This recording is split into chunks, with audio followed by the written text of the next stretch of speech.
Selamat berjumpa kembali dalam layanan audio Sahabat Seperjalanan. Hari ini adalah hari Minggu 27 Juni 2021 menjelang kita di akhir bulan. Firman Tuhan dan saat teduh kita dengan judul Badai Pasti Berlalu. Badai Pasti Berlalu. Firman Tuhan terambil dalam Markus pasal yang keempat. Demikian ayat yang ke-37. Demikian bunyi firman Tuhan. Lalu mengamuklah taufan yang sangat dahsyat dan ombak menyambar masuk ke dalam perahu. Sehingga perahu itu mulai penuh dengan air. Yesus menghardik angin itu dan berkata, "Diam, tenanglah." Angin itu reda dan danau pun tenang. Dan Yesus berkata, "Mengapa kamu begitu takut? Mengapa kamu tidak percaya?" Mari kita berdoa. Bapa yang di dalam sorga, kalau hambamu boleh menggambarkan kondisi yang saat ini terjadi, kami sedang diperhadapkan kepada badai COVID-19, badai virus, badai sakit penyakit yang melanda menerpa kemana-mana dan entah kapan badai ini berlalu. Bila ya Tuhan kami boleh belajar daripada kebenaran firman Allah, sehingga kami para sahabat seperjalanan mendapatkan kekuatan dan iman percaya sepenuhnya kepada Engkau di atas badai yang terjadi atas kehidupan kami. Dalam nama Tuhan Yesus kami berdoa. Amin. Shalom sahabat seperjalanan yang dikasihi Tuhan, badai pasti berlalu. Saya masih ingat tema ini adalah sebuah tema film di masa kecil saya. Sementara isi filmnya seperti apa, saya tidak tahu karena saya tidak menonton. Sahabat seperjalanan yang dikasihi Tuhan, badai pasti berlalu. Kita berbicara dulu kenapa terjadi badai, kenapa terjadi angin ribut, kenapa terjadi puting beliung, kenapa terjadi taufan, kenapa terjadi angin silikon. Itu nama-nama daripada badai. Secara kondisi fisika dan meteorologi, badai itu terjadi karena ada ketidakseimbangan. Ketidakseimbangan apa? Ketidakseimbangan suhu dingin dan suhu panas. Suhu panas akan mengejar daerah yang suhunya dingin. Selama tidak terjadi keseimbangan suhu di berbagai tempat, maka selalu akan ada angin yang bertiup. Tatkala suhunya semakin ekstrim antara dingin dan panas, maka anginnya itu akan semakin kencang. Kekuatan daripada badai, kekuatan daripada angin taufan, angin silikon, itu dikatakan bahkan bisa mencabut pohon sampai kepada akar-akarnya. Bisa meruntuhkan jembatan, bisa menerbangkan atap bangunan, dan kemudian diikuti dengan sambaran petir. Sangat menakutkan sekali. Bahkan saya pernah melihat film, mobil pun bisa terangkat, bahkan sapi pun di Amerika itu bisa terangkat oleh puting beliung angin yang berputar. Sedemikian dahsyat yang luar biasa. Penyebabnya apa itu badai? Yaitu terjadinya ketidakseimbangan suhu antara panas dan dingin. Semakin ekstrim ketidakseimbangan, maka badai semakin kuat. Dalam kehidupan juga sama, kalau kita boleh mengartikan, tatkala ketidakseimbangan itu terjadi, akan terjadi angin ribut, akan terjadi keributan dalam hidup ini. Kepincangan sosial, kaya dan miskin, ini tidak seimbang, ekstrim. Akan terjadi keributan, akan terjadi kejahatan. Ketidakseimbangan juga di dalam aspek mungkin kemampuan penguasaan teknologi senjata. Akan terjadi juga penekanan yang kuat itu akan melakukan sebuah tindakan-tindakan penjajahan represif dan menaklukkan berbagai macam daerah. Dan itu yang kemudian terjadi di Perang Dunia Pertama dan juga Perang Dunia Kedua.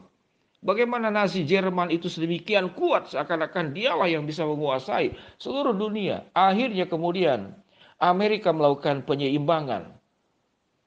Inggris melakukan penyeimbangan, penyerangan. Setelah peperangan yang panjang seperti demikian, terjadi keseimbangan kekuatan, maka satu dengan yang lain saling menjaga.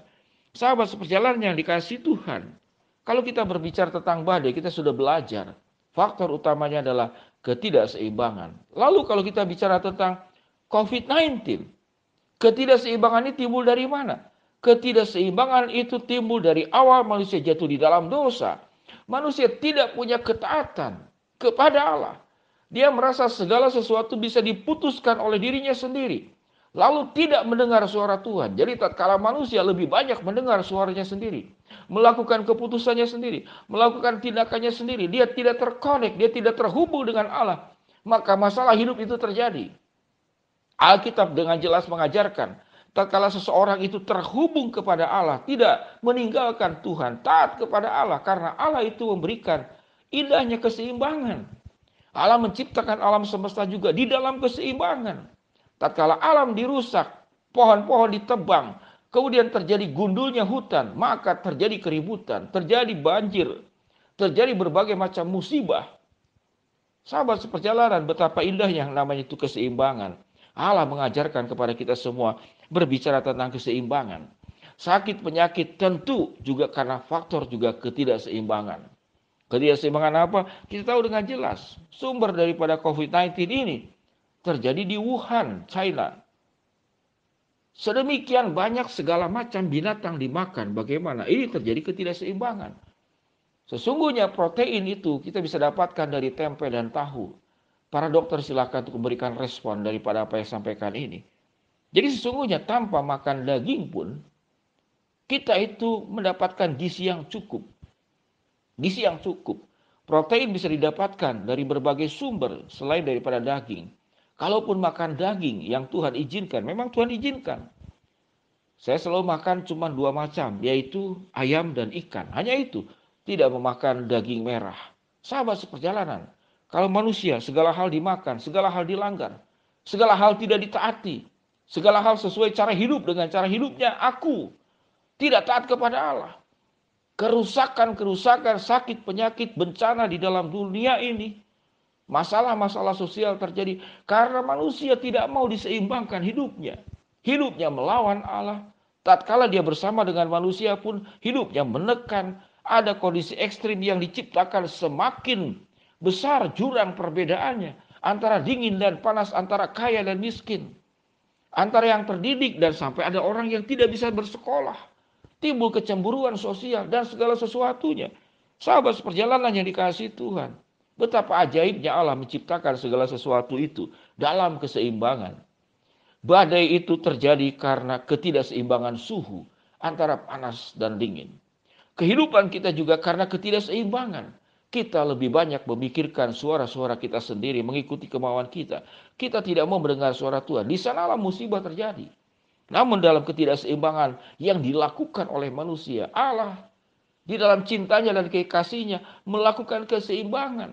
Sewaktu engkau jauh dari Tuhan, jatuh di dalam dosa, mengikuti suara setan, suara iblis, Allah datang mengirimkan anaknya di dalam diri Kristus, menarik engkau kembali, supaya engkau masuk ke dalam titik keseimbangan. Engkau seimbang bersama dengan Allah, mentaati dan tidak kemudian masuk dalam kehidupan yang ekstrim, meninggalkan jalan Tuhan, hidup di dalam dosa.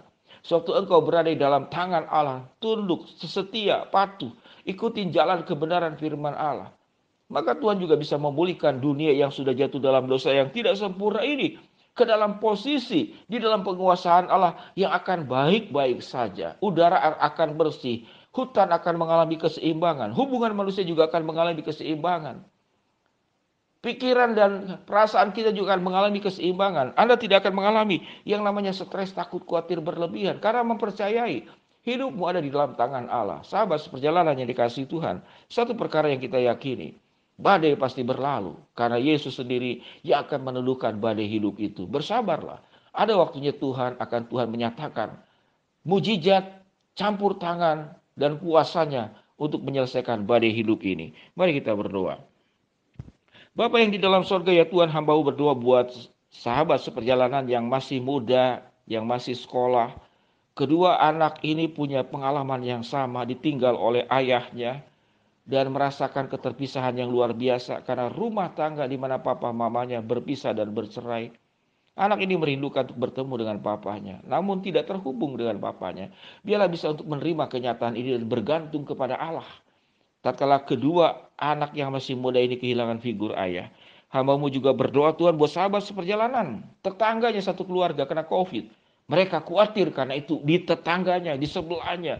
Pak Pendeta, tolong doakan saya dengan keluarga. Saya mendoakan, ya Tuhan Bapa dalam surga, Engkau akan proteksi keluarga ini. Berdoa juga ya Tuhan, buat sahabat seperjalanan yang mamanya infeksi telinga sudah ke dokter berkali-kali belum sembuh. Tuhan juga jamah dan sembuhkan. Hamba juga berdoa buat sahabat seperjalanan yang minta didoakan agar kedua anaknya yang belum percaya kepada Tuhan, padahal sudah dewasa, untuk boleh kembali ke dalam tangan Tuhan, mempercayai Kristus sebagai juru selamat dan hidup di dalam kebenaran-Mu. Terima kasih Bapak, kami serahkan untuk setiap badai hidup yang terjadi kepada sahabat seperjalanan di dalam berbagai macam aneka ragam masalahnya. Tuhan yang meneduhkan. Dalam nama Tuhan Yesus kami berdoa. Amin. Shalom sahabat seperjalanan yang dikasihi Tuhan. Tuhan memberkati kita semua. Amin.